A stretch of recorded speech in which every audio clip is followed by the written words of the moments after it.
So now we're in problem 2, and here we're going to say union employees, this is in the HR employees table, by the way. We'll make a copy of that, and we'll say union employees have negotiated a 3% raise. So those particular employees are going to get a 3% increase on their salary, and then everyone else will not. And so what we get to do here is do like a decision with an if-else type of deal, or just a regular if statement. So I think what I'll do is, rather than deal with the employees table by itself, I'll just leave that one sitting there and I'll make a copy of it.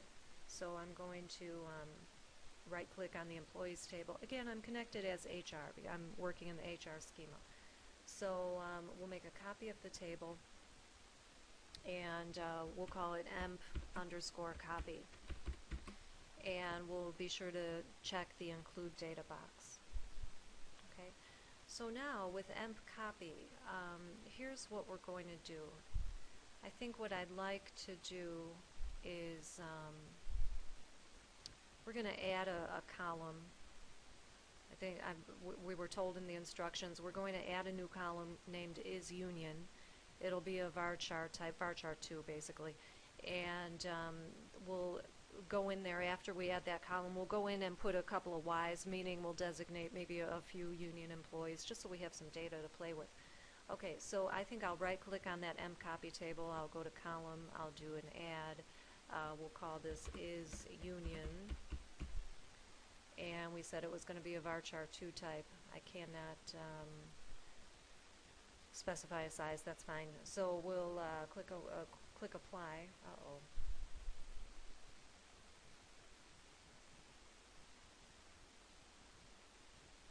Let me see if I can. All right. So put a 1 on the precision there. I guess it didn't like the null value for the size. Okay. So anyway, I'm going to go into my table now, and let's see. Okay, there's the isUnion. Why don't I just, how about the first 3? Let's see. We'll deal with the first 3. So Stephen, Nina, and Lex. So they will be the union employees. So we'll do, I'm doing capital Y's on these 3. Okay, so we'll pretend like the first 3 are the union employees. Let me commit these changes. Okay, so now we have 3 people to deal with. All right, so what I'll do here is go to my script, and I already have the basic shell of a script. Pretty much every script we do is going to take this format. You start with the set server output on. Let me clear out my script output screen from the last run. Set server output on. You have your declare section. This layer of the sandwich is where you put your variables that you need. We really just need our cursor in this case, and then also the new salary, the increased salary variable. So maybe 3 variables: the salary, the new salary, the cursor itself, and then the current row, just like we saw in the last example. And then you have the begin end, the block basically, which is where all of the nuts and bolts of your script really go, and that's where everything really happens. Okay, so I think why don't I dive in and do some variables here. So we'll do the new sal. And again, could I just go with the Oracle data type number? Yeah, sure I could. But another way of doing that would be to just say, okay, whatever we're dealing with the emp copy table, right?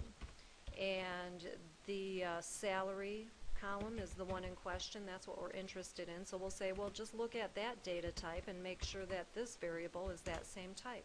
Okay, so that's a really convenient way of going about it. And then I'm going to create the cursor. Okay, so we'll call it, how about all emps, meaning all the employees, all emps. We'll call it the all emps cursor is, and then we'll just have, this will be an easy one. We'll just say select all from emp copy. Okay, so then all of those employee records are served up on a silver platter. That is the cursor, and then we're going to be looping through it 1 row at a time, 1 record at a time, saying, is this person a union employee? If so, they get a 3% increase on their salary. Okay, so we also need that like a current row type of variable. Okay, you can call it whatever you want. I'll call it current row, and we'll say that will be You know, I guess in this case we could say it's I want to do the type thing again. It could be the table itself, which is called emp copy, or we could just make it the cursor row type. I think I'll just be consistent and I'll go with the cursor row type. Okay, and that's a row type. But in this case, the cursor really is an identical copy of the table, so you shouldn't come up against any problem on that. Okay, so those are our variables, and now that they are in place, let me go into here, my begin end section, and you know, let's do the loop here. So we'll say for current row, this is just like in the last example, current row in, this is the all emps cursor. Okay, and then we'll put our keyword loop. Let's also end the loop. Okay, so we have that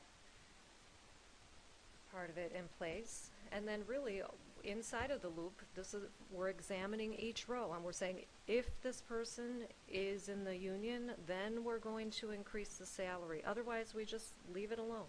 Okay, so we'll just go ahead and do that. So we'll say if, we'll say current row dot is union, whoops,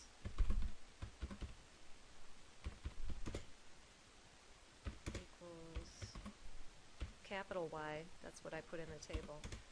Then, okay, you know what, I think before I, you know, dive into the actual increasing of the salary and all that, I'm going to do an end if. I like to do that so I don't forget after the fact. Okay, so we could have this little if sandwich inside of our loop sandwich. And so if that's the case, we're going to increase the salary. We'll say the new salary equals, and again, in PL/SQL, an assignment statement is this, colon and equal sign, not just a regular equal sign like in a lot of programming languages. So it's going to be the current, whatever the current salary is, and we'll multiply it by 1.03. That'll give it a 3% increase, as the problem calls for. Okay, so that will put the new salary in the variable. Okay, but it's not over until you actually update the table. So I have to do an update, follow up with an update statement. So we'll say update. We were calling this emp copy. That's a update the emp copy table. Set salary equal to the new sal. Okay, where you have to put your where clause. Where I believe it's employee ID is the name of the column, equals current row dot employee underscore ID. Okay, so for each row in the cursor, this whole thing is going to happen. We ask if it's a union employee. If so, then we compute a new 3% increased salary, and then we update that particular record in the actual table. Okay, and if it's not a union employee, the whole thing is skipped, as it should be.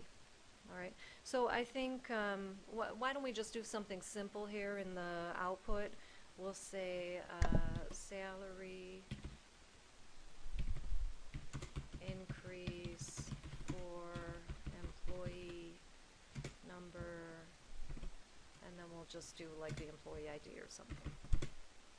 And it should be only 3 of them when it comes down to it. So the current row dot employee underscore ID. Hopefully I don't have any errors here. Okay, why don't we run it, see what happens. Uh-oh. Employee ID must be, oh, I do have a typo somewhere here. Where the heck is it? 16. Employee ID.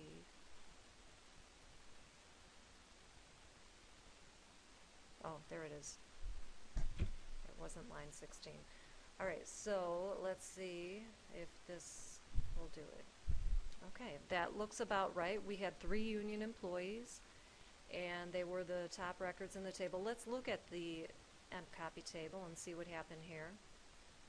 Now, I believe these were the original salaries. 24,000, 17,000, 17,000. Let's refresh and see if they go up by 3%. Yeah, and it looks like they have. So that's that.